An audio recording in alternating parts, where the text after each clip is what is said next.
Who are the top returning quarterbacks in the Southeastern Conference? The season is over. We're about to venture on into spring practice. So let's start that discussion. Who are the top returning quarterbacks, and where does Joe Milton fit into that race in terms of the Southeastern Conference? That and more here on your Monday, Locked On Vols. You are Locked On Vols, your daily podcast on the Tennessee Volunteers. Part of the Locked On Podcast Network, your team every day.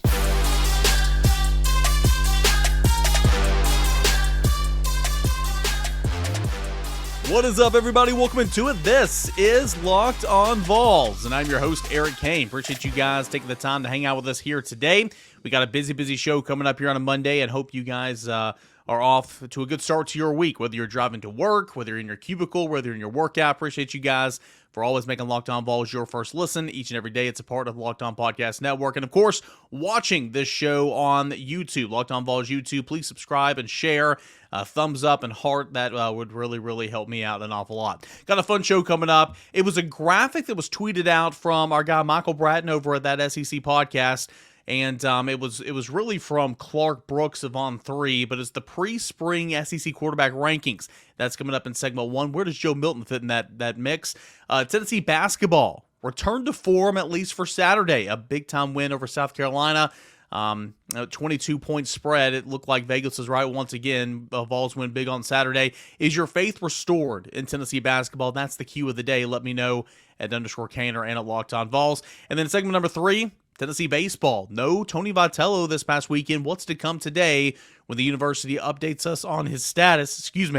That and a whole lot more here on your Thursday, or here on your Monday Locked On Vols. Don't forget, tomorrow it's your mailbag edition of the show. Get in those Twitter Tuesday questions at _Kaner and at Locked On Vols. All right, so I was cruising through Twitter the other day. Actually, one of my buddies sent me this. It's from SEC Mike. That is Michael Bratton. That SEC podcast. I've been on his show before. Need to get him over here. Really good guy. Met him down in Atlanta this past summer for SEC Media Days. Really cool guy.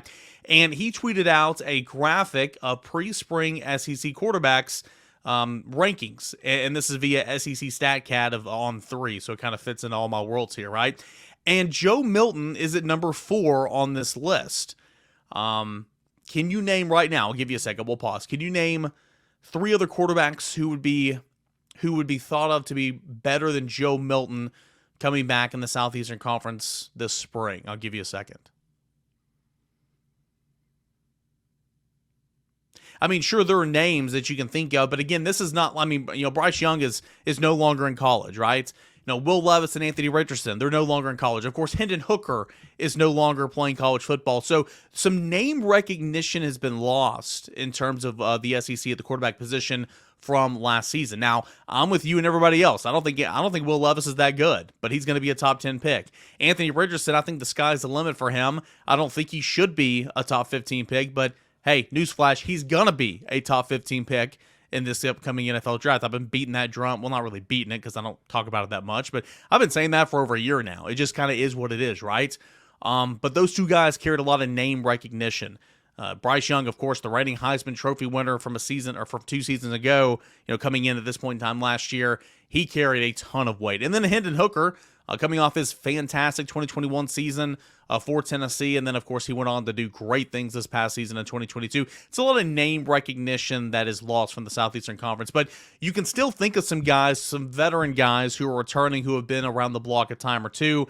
KJ Jefferson is a guy that's has been here, done that. He's a guy that comes to mind. Jaden Daniels of LSU is a guy that comes to mind. He took LSU to the Southeastern Conference Championship in year 1 of a new head coach and a new direction. I'll get that eventually. Spencer Rattler is coming back at South Carolina, and that is the way he played towards the end of the season is big time for the Gamecocks moving forward. Of course, unfortunately, Tennessee fans know that for sure. Will Rogers is coming back again at Mississippi State. He's a guy that's been around, done that. He's thrown for so many yards. What's that offense going to look like for Mississippi State now post the unfortunate passing of Mike Leach? We'll have to see. Carson Beck potentially going to finally get his run at Georgia. They've got a couple other 5-star prospects over there, so we'll see how spring shakes out. Who's going to be the quarterback at Alabama? Jalen Milroe, maybe? Is it going to be Ty Simpson? We'll have to see. Graham Mertz transferring from Wisconsin to Florida. Those are kind of the top guys, and it really just gives a 1 through 10 ranking because we're not going to discuss who potentially will be the guy for Missouri or who potentially will be the guy for Vanderbilt or any of that regard because I mean there's just for this graphic sake we'll just talk about the top 10, at least what SEC StatCat has. But he's got Joe Milton at number 4. And I feel like that's about right. I mean, we haven't seen an awful lot of Joe Milton. It was a little shaky when we did see him at the beginning of 2021 when he was a starting quarterback at Tennessee. We know that story, of course. We saw him play Ole Miss at the end of the game when Hendon Hooker went out with injury, and we saw how that game ended, and that was horrible. We've also seen Joe Milton come back and in mop-up duty just play PlayStation, put up PlayStation numbers and throw 60-yard bombs and all that type of stuff and have fun.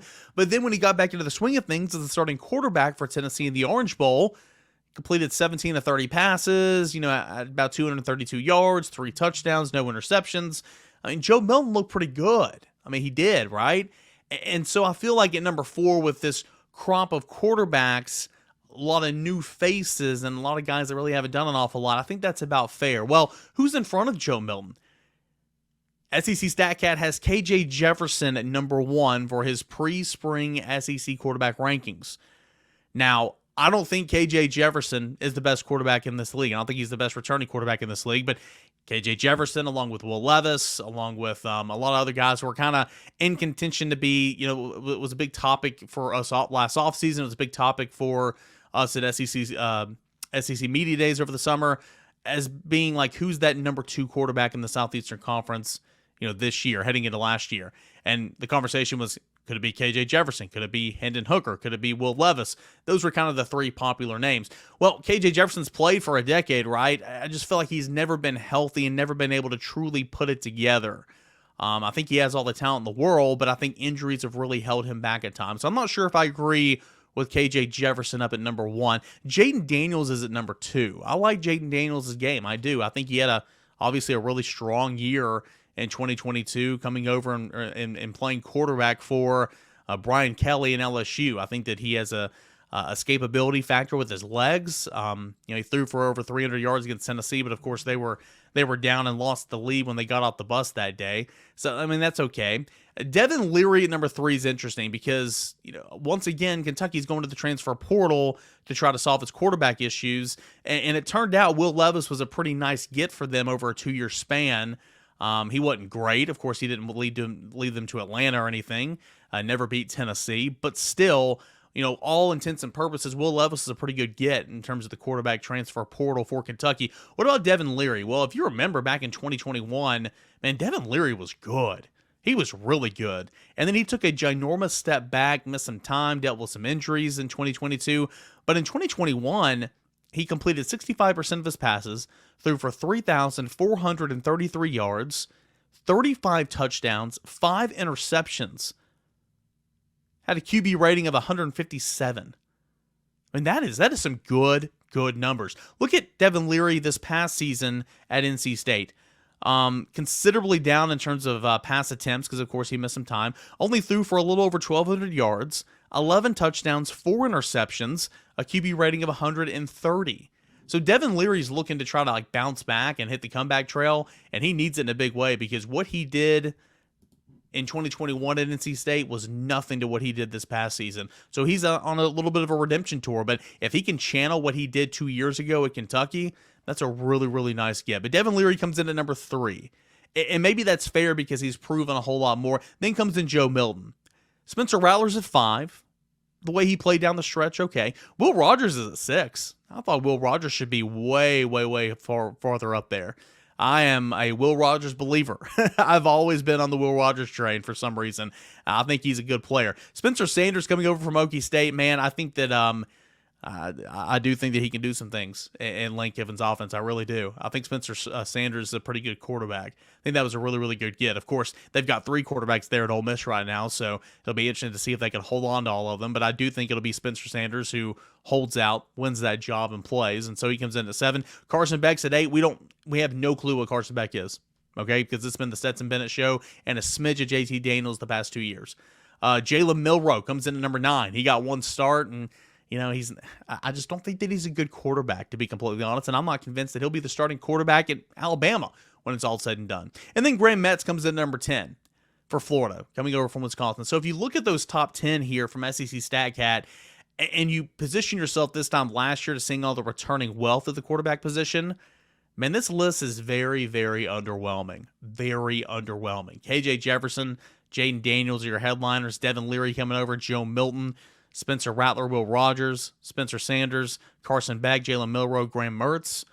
Man, this is a very, very underwhelming list here. But that's the top 10 pre-spring SEC rankings of SEC StatCat. That is Clark Brooks of On3, courtesy of Michael Bratton on Twitter, that SEC podcast. Joe Milton comes in at number 4. Do you agree, disagree?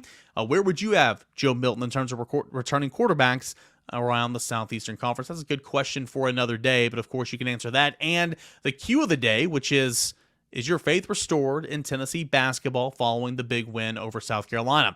We'll discuss that and more. That is coming up next right here on Locked on Vols. But hey, first, I want to tell you about a proud sponsor of the show. If you're looking for a delicious treat but don't want all those fat and calories, then you've got to try Built Bar.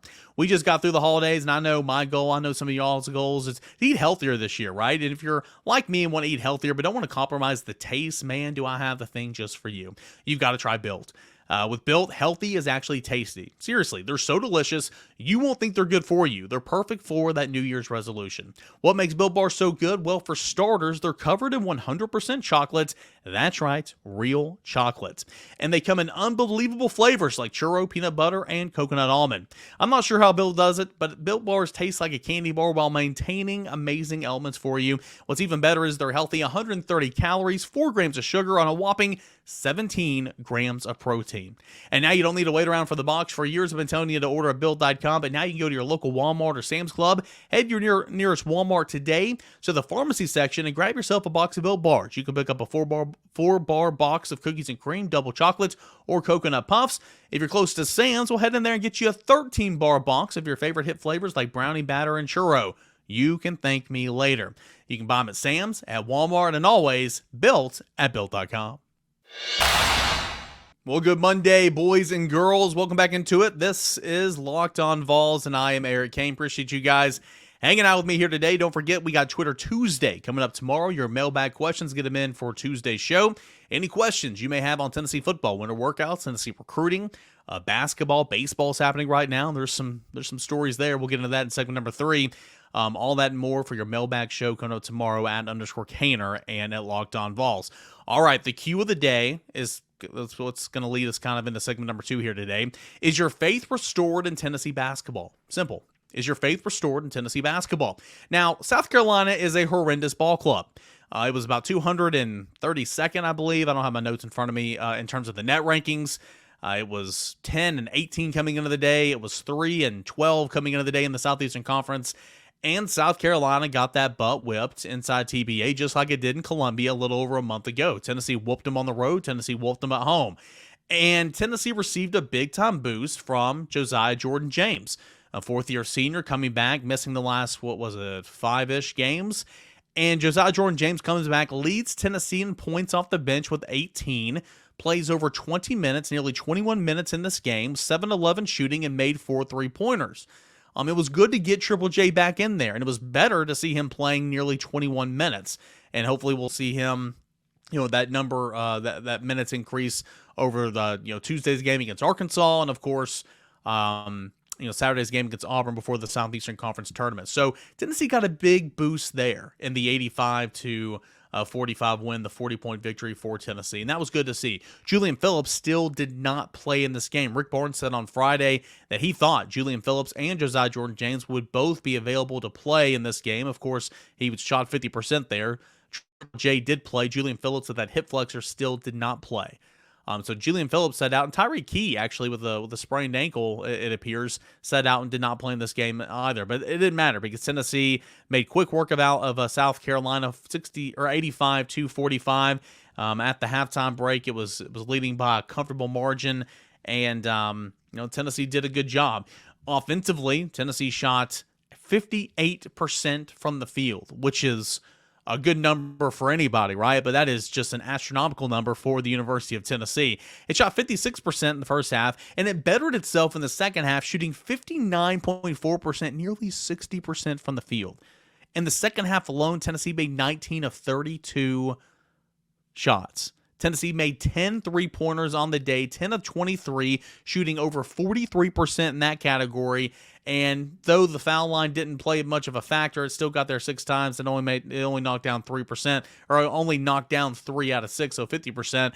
That was probably the weakest part of Tennessee's shooting game on the day, which, again, this is the number 1 defense in the country. It's been the number 1 defensive efficiency, adjusted efficiency rating per the KenPom rankings for about 13 weeks now, and holding South Carolina to 45 points. That is well below its scoring defensive average, which is 3rd best in the country.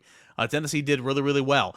G.G. Jackson, in 2 games, Tennessee has shut down the star number 1 recruit in the country, G.G. Jackson. He finished with 5 points on 2 of 12 shooting, 0 from the 3-point land. I don't have my notes in front of me, but in Tennessee's first matchup with South Carolina, G.G. Jackson was held in check there as well. Credit Tennessee's defense for doing that. Only 1 player reached double figures for South Carolina, and that was Hayden Brown with 18 points. But everybody else, 5 points, 2 points, 7 points, 6 points, no points, 2 points, 3 points, 2 points, 0 points, 0 points. Tennessee did a great job in that regard. And why did Tennessee do such a great job in that regard? We'll get into specific players here in just a moment, but on the offensive side, putting the pressure, Tennessee played a team game the other day. Tennessee, in terms of the assist tally, Tennessee tallied 29 assists. South Carolina tallied 8 assists on the day. Over 20 more assists in this win, and that'll credit to a 40-point win. Tennessee out-rebounded South Carolina by 4, 34-4. In terms of turnovers, South Carolina turned the basketball over 14 times. Tennessee only 4 times. Tennessee had 7 steals of those 14 turnovers, where South Carolina only had 3 steals.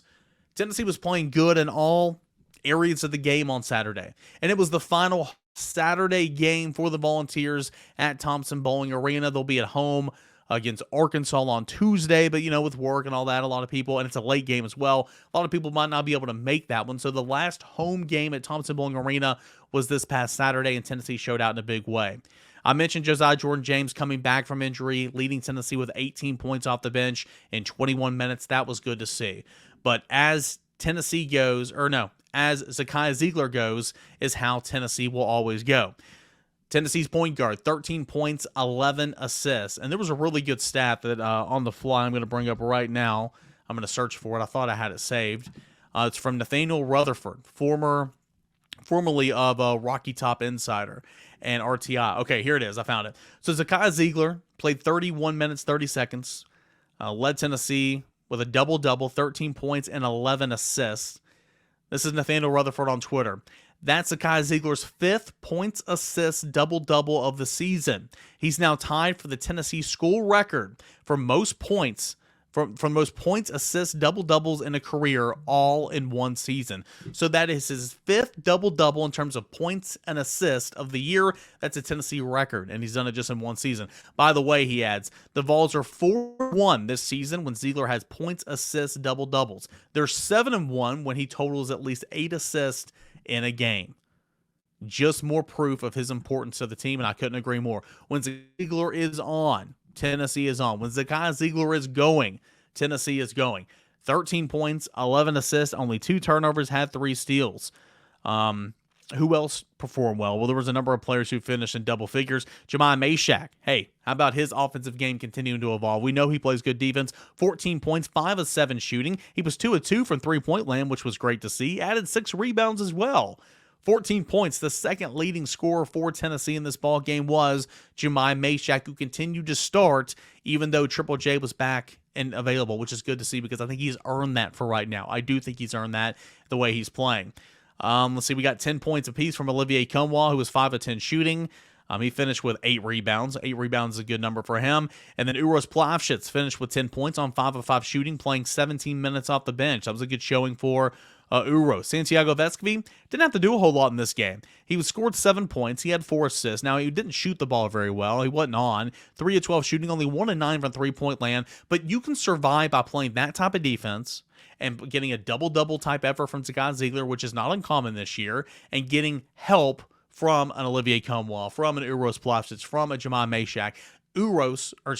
Santi Alves, your shooting guard, probably your most proven shooter, who you want to go to in a bind. Down 2 with 2 seconds left, you want to go to Santi more than anybody, really. He can have that type of game when others are picking him up. So that was good to see. So my question for you is your faith restored in Tennessee basketball? It's just one game. Tennessee, ranked number 11 coming into the week, lost to Texas A&M. Beating South Carolina is probably not going to move you up in the poll, but you might not drop far. It was a top 25 loss for Tennessee against A&M earlier in the week, so maybe you drop a place or two. Maybe you hold steady at 11. I'm not sure. But the win against South Carolina is not a great win. They're horrible. This is going to be, I believe, a quad 3 win for Tennessee, maybe even a quad 4 win. They're that bad. Actually, it's probably a quad 4 win now that I think about it. But I think this win will go more for Tennessee because they just needed, number 1, a win. Number 2, something to feel good about themselves for. Number 3, get some guys back from injury. And really, number 4, just beat the crap out of an opponent. And that's what Tennessee did on Saturday. So, is your faith restored in Tennessee basketball? Should we put that question on pause until we see them play Arkansas and Auburn this week? I think that's more realistic. But are you feeling better about Tennessee basketball now than you were going into Saturday? It's just one game. But one game I feel like can do an awful lot in terms of, kind of shaking the mental and kind of the vibes, if you will, around this team. I'll ask you. That's at _Kaner at Locked On Vols. And, of course, mailbag questions. That's coming up on tomorrow's show. Get them in there at my Twitter and on the YouTube channel. All right, when we come back, let's discuss a little Tennessee baseball and its eventful weekend over at Lindsey Nelson Stadium. That and a whole lot more will conclude a Monday show when Locked On Vols returns. All right, guys, we got a final segment left here on this Monday edition of Locked On Vols. Appreciate you guys hanging out with me at _Kaner on Twitter. At Locked On Vols, you can hit me up. I am Eric Kane, your host of Locked On Vols. Thanks so much for watching and subscribing to the channel. All right, the last thing we're going to talk about here on a Monday, it's always kind of difficult in this industry to talk about something like this because you just don't know the whole story right now. You can write a story, as I have at VolQuest.com. You can put all the information you know to this point, as I did at VolQuest.com. But going up behind a microphone or, calling into a live radio show or whatever the case may be, it's difficult at times because, again, the story is evolving. The story is continuing to update, and we just don't know everything to this point. But what we do know, Tennessee baseball coach Tony Vitello was suspended this past weekend for the 3-game series against the Dayton Flyers. I cover the team. I talk to people. I have sources. There's a lot that I know that I can't speak on record for until it's confirmed or until there's a certain time to do it. That's just, a lot of people don't understand that. Sometimes that's just how it goes in my business. I was tipped off that Tony Vitello might not be there Friday nights. I had a story ready to go. I was waiting on the go-ahead from Tennessee, as I'm sure, I don't know this for a fact, as I'm sure other beat writers who were covering the team as well. I mean, they have sources too. I was sitting there waiting for the go-ahead. I was waiting on Tennessee to give me a statement. I was waiting on Tennessee to give me the go-ahead. It's not like I was trying to break the story, but I was there waiting and ready. But Tennessee wanted to do it its own way, which is fair, which is fine. And, Vitello wasn't there on Friday and going through warm-ups and any of that. And when they did the starting lineups and they announced the coaching staff, Tony Vitello's name was not mentioned. At that point, we turn around and say, yo, let's go. Okay, it's apparent. Give me a statement. And Tennessee sends out a statement right around first pitch announcing that Tony Vitello has been suspended for a 3-game series. Now, this is the statement from the university. Quote, "The university and Coach Vitello are working collaboratively with the NCAA to address a violation in the program. Coach Vitello will be suspended for this weekend series with Josh Elander serving as acting head coach, and we will provide an update on Monday. Coach Vitello has acknowledged his mistake and accepted full responsibility. We appreciate his cooperation in the process and his dedication to do right by student athletes in the Tennessee baseball program. NCAA bylaws prohibit additional comment or further details. The university will continue to emphasize to all staff the imperative and the importance of leading with honesty and integrity." End quote. A couple things there. The biggest thing, obviously, Tony Vitello suspended for the weekend series against Dayton this past weekend. But also, it says, we will provide an update on Monday, which means sometime today, Tennessee is going to come out with an update. Tony Vitello is resuming head coaching responsibilities. Tony Vitello will continue to be suspended until further notice. Tony Vitello will miss the next 5 games. Whatever the case may be, there is going to be an update at some point today about the very near future of Tennessee baseball coach Tony Vitello. Now, you guys, if you're just joining us, if you haven't seen the news from over the weekend, if you're not quite familiar with the story, you're probably saying, well, why is he suspended? What did he do? What did he do? What did he do? Well, the statement again says a violation within the program. And I followed up with Tennessee and I said, okay, I just want to make sure, did the NCAA suspend Tony Vitello? Did Tennessee suspend Tony Vitello? And then a follow-up to a Tennessee spokesman, the suspension was described to me as an institutional measure by UT Athletics in collaboration with Tony Vitello. In other words, it was Tennessee and Tony saying, all right, we want to speed this up. We want to get this out of the way. We want to get Maui Ahuna, who I'll discuss here in a moment, back out on the field. So let's take this 3-game series. I won't be there. Let's see if that makes any difference. That's kind of what that was. Now, it's not confirmed, it's not on the record or anything like that this is linked to the Maui Ahuna situation. Trey Wallace, Outkick.com, went out on the record on Friday and did a story, did a really great job. I'll try to link it in the show notes. Trey does a really, really good job. He did go out and say that Tennessee is under inquiry with the NCAA and Tony Vitello on alleged tampering with Maui Ahuna, before he entered the transfer portal, and that was over the offseason. What I can tell you is, Tennessee has been in discussion with the NCAA. Tony Vitello, this is not new. This is something that has been going on for quite some time. There was a chance leading up to the season opener in the weeks that preceded that I thought Tony might not be out there to coach that series, but he was. Regardless, I know that Tony even went on the record earlier this week and said that it started to look the way, it's saying, the question was, did you think that Maui is going to be ineligible to start the season? He said it got to a point to where it started kind of looking that way. But even though he said that, Maui was in Arizona last weekend. 27 members of his family flew from Hawaii to Arizona to watch him play. And Tony Vitello said it was 24 hours prior to first pitch for the season opener when he received word that Maui was not eligible to play. So it still kind of hit Tennessee a little unexpected, if you will. But though nothing is confirmed in terms of what I'm reporting that those two are linked, it appears that there's a lot of things there, right? Maui Ahuna, the shortstop transfer from Kansas, a really, really nice player. He decided to leave Kansas when longtime head coach, whatever his name, decided to retire.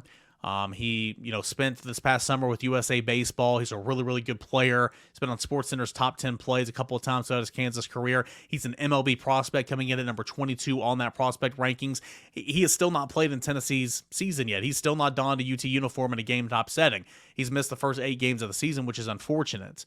I thought Maui was going to be cleared and ready to go by Friday. Turns out the NCAA was still moving a little bit slow, and once you go into the weekend, it's let's see what happens on Monday. I think the Maui Ahuna situation will be resolved soon. I do. I think that he could potentially be out there for Tennessee's next game, to be completely honest with you. I do think it will be resolved pretty soon. The Tony Vitello situation, I don't know. As we sit here and I'm recording this, over the weekend, and we're going to hear on Monday exactly what that update is. So there's just a lot that we don't know about the situation right now. You're hearing some things. Both fans are hearing some things. A person like me in the media hearing some things. A lot of things are hush-hush. There are some things that I know that I can't say. And that's the same for anybody in my situation. I will be intrigued to see what comes of this. I don't think at this point of recording, I will say this, I don't think that it will be anything that is severe. I do not think that it will be anything that is program altering at this point. Now, things can change. Things can always change. And that's the one thing about recruiting that I've learned. That's the one thing about a developing story that I've learned. Things can always change. So I'm not sitting here saying that nothing's going to come of this. I don't think anything major at this time is going to come of this. Doesn't mean anything won't come at all, but things can develop, things can change. And so I hope to learn more information as Sunday night goes on and obviously into Monday morning. So yeah, there's a lot kind of coming out there. You never want your head coach to not be available. You never want your head coach to not be ready to roll and to be with the guys. But that's kind of where Tennessee is right now. We'll see what that update says later in the day. Maui Ahuna, you just want the kid to be out there, right? Regardless of what happened, if the alleged tampering did happen, that's not Maui's fault. I'm not saying it did. I'm saying if the alleged tampering happened. That's not Maui's fault. You just got to let this kid play, right? And I do think at least Tony sitting out this past weekend might help speed that along a little bit as well. So we will see what happens. Tennessee is, looking good. Had a really, really good week on the diamond. Josh Elander, skipped it up really, really well this past weekend, and he is now 8-0 as acting Tennessee head coach because he's had to fill in for Tony Vitello a couple of times over the past couple of years, but he is now 8-0 as head coach of the University of Tennessee, as acting head coach of the University of Tennessee. So we'll see what's in store for the number 3 Volunteers, but that's kind of all we have right now. That's all we know, and today should be a big day in trying to learn more about what's coming up for Tennessee and, of course, head baseball coach Tony Vitello. All right, that is going to do it here for this edition of Locked On Vols. Appreciate you guys as always. Mailbag questions for the show that is coming up tomorrow at _Caner at Locked On Vols. Send them in right now. Send them in today. Send them in before I record, and we'll get them on the show. You can also fill out the comment section as always. Appreciate you guys for tuning in, for listening, for watching. Please subscribe to the channel. Share it, like it, thumbs up, all that stuff. Rate me 5 stars on Apple Podcasts and leave me a good review. Appreciate you guys as always. We'll do it again same time, same place. This is Locked On Vols.